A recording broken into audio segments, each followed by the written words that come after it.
12월 26일 금요일 새벽 예배를 하나님 앞에 올려드리겠습니다. 하나님의 말씀 미가 6장 1절에서 8절까지의 말씀입니다. 너희는 여호와의 말씀을 들을지어다. 너는 일어나서 산을 향하여 변론하여 작은 산들이 내 목소리를 듣게 하라 하셨나니 너희 산들과 땅의 견고한 지대들아 너희는 여호와의 변론을 들으라. 여호와께서 자기 백성과 변론하시며 이스라엘과 변론하실 것이라. 이르시기를 내 백성아 내가 무엇을 내게 행하였으며 무슨 일로 너를 괴롭게 하였느냐 너는 내게 증언하라. 내가 너를 애굽 땅에서 인도해 내어 종 노릇하는 집에서 속량하였고 모세와 아론과 미리암을 내 앞에 보냈느니라.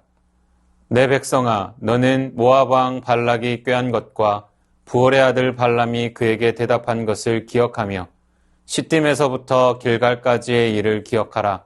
그리하면 나 여호와가 공의롭게 행한 일을 알리라 하실 것이니라. 내가 무엇을 가지고 여호와 앞에 나아가며 높으신 하나님께 경배할까?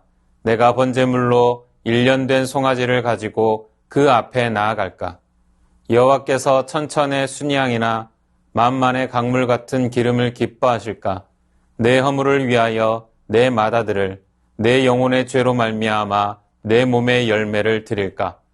사람아, 주께서 선한 것이 무엇임을 내게 보이셨나니 여호와께서 내게 구하시는 것은 오직 정의를 행하며 인자를 사랑하며 겸손하게 내 하나님과 함께 행하는 것이 아니냐.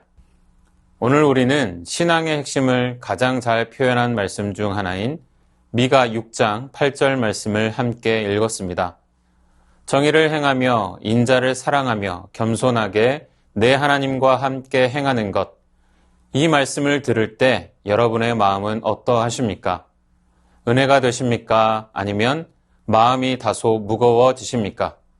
그래, 이렇게 살아야지라는 다짐과 동시에 하지만 나는 그렇게 살지 못하는데 라는 부담이 마음에 들지는 않으십니까? 사실 이 말씀을 우리가 반드시 지켜내야 할 도덕적 기준이나 신앙의 숙제처럼 받아들이는 경우가 있습니다. 그래서 이 말씀은 때로 위로가 되기보다 짐이 되고 자유가 되기보다 부담이 되기도 했습니다. 그러나 오늘 우리가 기억해야 할 것은 미가 6장 1절부터 8절까지의 말씀은 우리에게 새로운 의무를 부과하는 요구서가 아닙니다.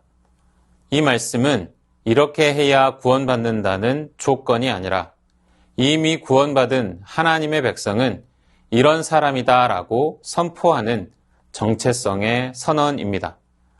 오늘 이 말씀을 통해 우리 어깨를 짓누르던 종교적 의무감에서 벗어나 복음 안에서 자유롭게 살아가는 신앙의 본질이 회복되기를 주님의 이름으로 축원합니다.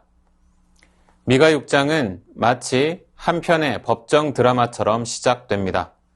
하나님께서 재판장이 되시고 산과 언덕과 땅의 기초들이 증인으로 소환됩니다.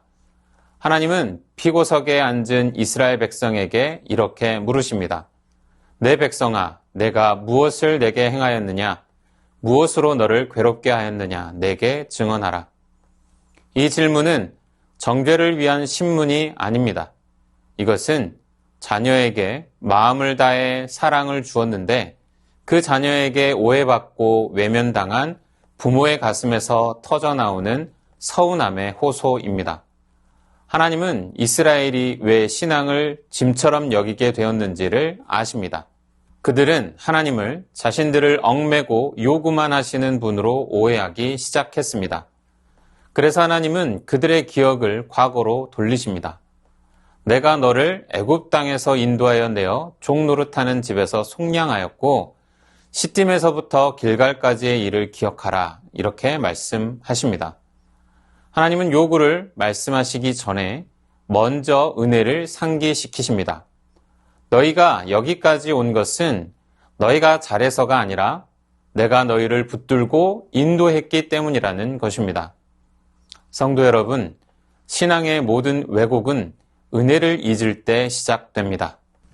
은혜를 잊으면 신앙은 감사가 아니라 부담이 되고 순종은 기쁨이 아니라 거래가 됩니다. 하나님과의 관계는 사랑의 관계가 아니라 채무 관계로 변질됩니다. 그러나 성경이 증언하는 구속사의 출발점은 언제나 동일합니다. 우리가 아직 죄인 되었을 때에 그리스도께서 우리를 위하여 죽으심으로 라는 로마서 5장 8절의 말씀을 기억해야 합니다. 하나님은 먼저 손을 내미신 분이십니다. 내가 넘어질 때 붙들어 주신 손길은 하나님의 손이었습니다. 내가 길을 잃었을 때 들려오던 조용한 위로의 음성은 하나님의 음성이었습니다. 은혜를 기억하는 사람은 감사로 살게 되고 감사로 사는 사람은 신앙의 자유를 누리게 됩니다. 다시 은혜를 기억하고 신앙이 의무가 아니라 감사가 되는 이 시간 되기를 소망합니다. 그러나 이 하나님의 호소 앞에서 이스라엘이 내놓은 대답은 너무나 안타까운 대답입니다. 그들은 이렇게 묻습니다. 내가 무엇을 가지고 여호와 앞에 나아가며 높으신 하나님께 경배할까? 그리고 점점 더 큰 재물을 제안합니다. 번제를 드릴 때 1년 된 송아지, 1000의 순양, 10,000만의 강물 같은 기름, 심지어 맏아들까지도 드리겠다고 말합니다. 이것은 회개의 깊이가 아니라 종교의 착각입니다. 그들은 하나님과의 깨어진 관계를 더 많은 헌신과 더 비싼 제물로 해결하려 했습니다. 오늘날 우리의 신앙과 닮은 모습이 있지는 않습니까? 우리는 때로 하나님과 거래하려 합니다. 내가 이만큼 헌신했으니, 이 정도는 했으니 이제 하나님도 내 기도를 들어주셔야 하지 않겠습니까? 라고 말입니다. 그러나 이것은 하나님을 사랑의 아버지가 아니라 달래야 할 대상으로 오해하는 것입니다. 하나님은 재물이 부족해서 우리의 헌신을 요구하시는 분이 아닙니다. 하나님이 원하시는 것은 우리의 소유가 아니라 하나님과의 관계 속에 있는 우리의 마음입니다. 하나님께 드린 헌신을 마음속으로 계산해서는 안 됩니다. 오늘 하나님 앞에서 그 모든 무게를 내려놓아야 합니다. 하나님은 우리가 무엇을 바쳤는지를 묻기보다 우리가 지금 누구와 함께 서 있는지를 물으십니다. 더 많이 드리려는 열심보다 주님과 더 가까이 머무는 마음을 소유하는 우리 되기를 소망합니다. 그래서 마침내 미가 6장 8절에서 하나님은 신앙의 본질을 단호하고도 분명하게 선포하십니다. 사람아, 주께서 선한 것이 무엇임을 내게 보이셨나니 여호와께서 내게 구하시는 것은 오직 정의를 행하며 인자를 사랑하며 겸손하게 내 하나님과 함께 행하는 것이 아니냐. 이 말씀을 잘못 읽으면 우리는 다시 좌절하게 됩니다. 우리는 정의롭지 못하고 사랑이 부족하며 늘 교만하기 때문입니다. 그래서 이 말씀을 조건으로 읽으면 신앙은 다시 무거워집니다. 그러나 이 말씀은 복음의 선언으로 읽어야 합니다. 하나님은 먼저 말씀하십니다. 너는 이미 나의 백성이다. 너는 이미 구원받은 자다. 그리고 나서 말씀하십니다. 그러므로 이제 너답게 살아보지 않겠느냐라고 물으시는 겁니다. 정의를 행하라는 것은 완벽하라는 말이 아닙니다.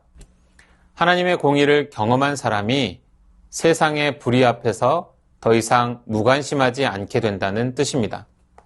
인자를 사랑하라는 것은 억지로 착해지라는 말이 아니라 하나님의 헤세드, 조건 없는 사랑을 경험한 사람이 그 사랑을 흘려보내며 살게 된다는 뜻입니다.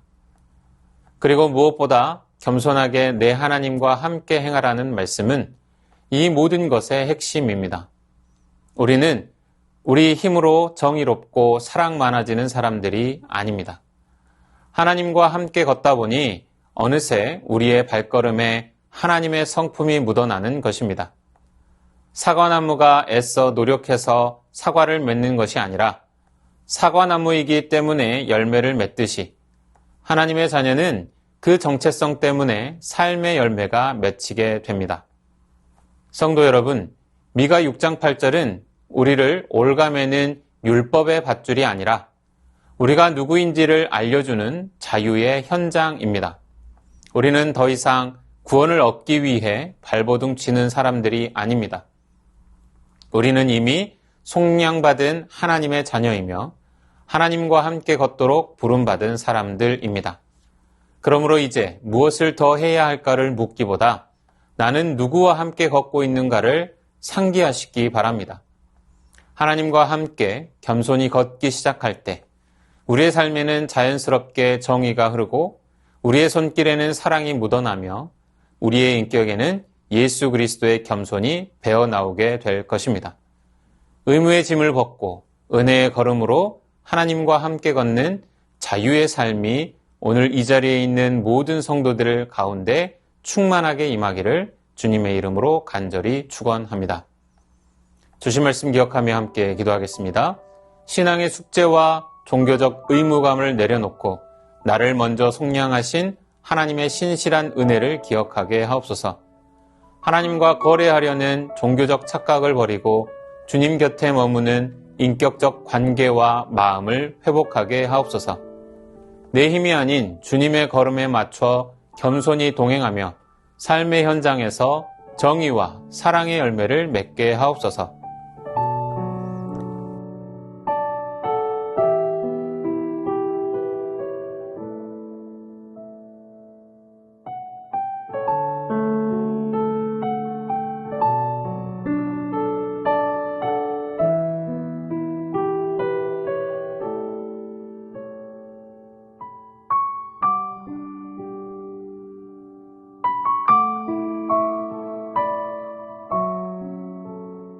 나라와 열방을 위하여 기도합니다.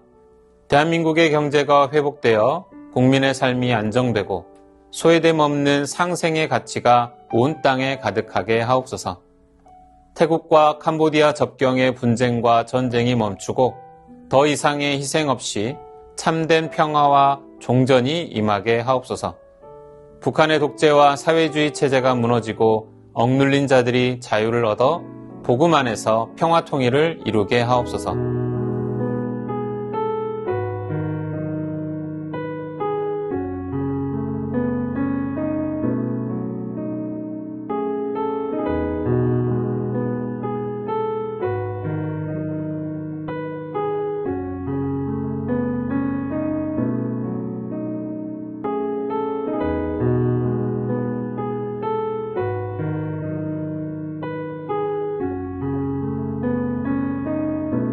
교회를 위해서 기도합니다.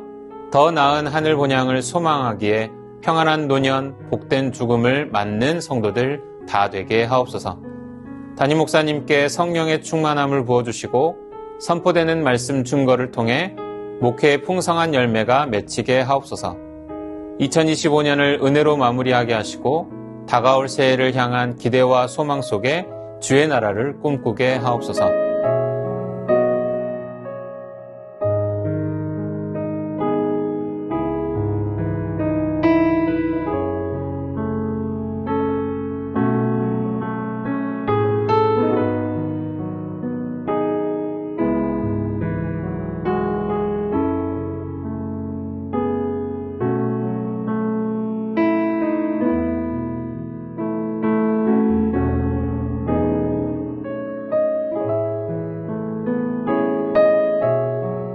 선교사님과 환우분들을 위해 기도합니다.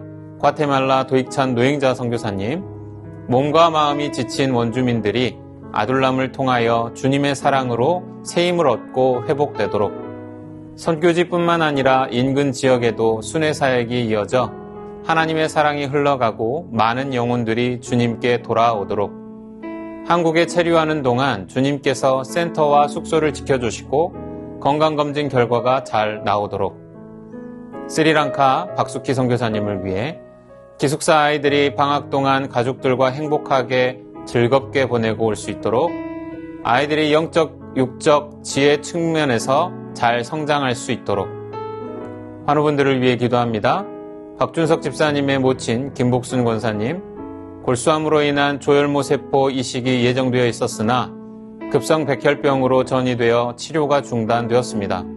어려운 상황 속에서 치료의 방향이 속히 정해지고 온전히 치유되게 하시고 가족 모두에게 하나님의 위로와 담대함 주옵소서.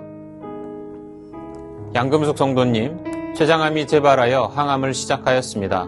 잘 견디고 이겨내도록 도우시고 항암을 통해 깨끗하게 치료되게 하옵소서. 조중순 권사님 남편 백형호님, 뇌출혈 후유증으로 식사를 하지 못하고 균형을 잡지 못합니다. 손상된 신경과 기능을 회복시켜 건강을 속히 되찾게 하옵소서. 박세은 집사님, 유방암 발병 이후 뼈로 전이된 상황 가운데 있습니다. 통증이 완전히 사라지고 치료 과정 속에서 회복의 은혜를 경험하게 하옵소서. 권우순 권사님, 진행 중인 항암 치료가 계속 효과를 나타내어 암세포가 완전히 사라지고 면역력이 증가하여 모든 치료를 잘 감당하게 하옵소서. 노성빈 형제님, 크론병으로 8주에 한 번 주사제 치료를 하고 있습니다. 부작용이 생기지 않도록 보호하여 주시고 소장의 모든 염증이 사라지게 하옵소서. 이 밖에도 수술 이후에 회복 중에 있는 분들, 오랜 투병 중에 있는 분들을 위해 기도하기 원합니다. 선교사님들과 환우분들을 위해 기도한 후 개인 기도하겠습니다.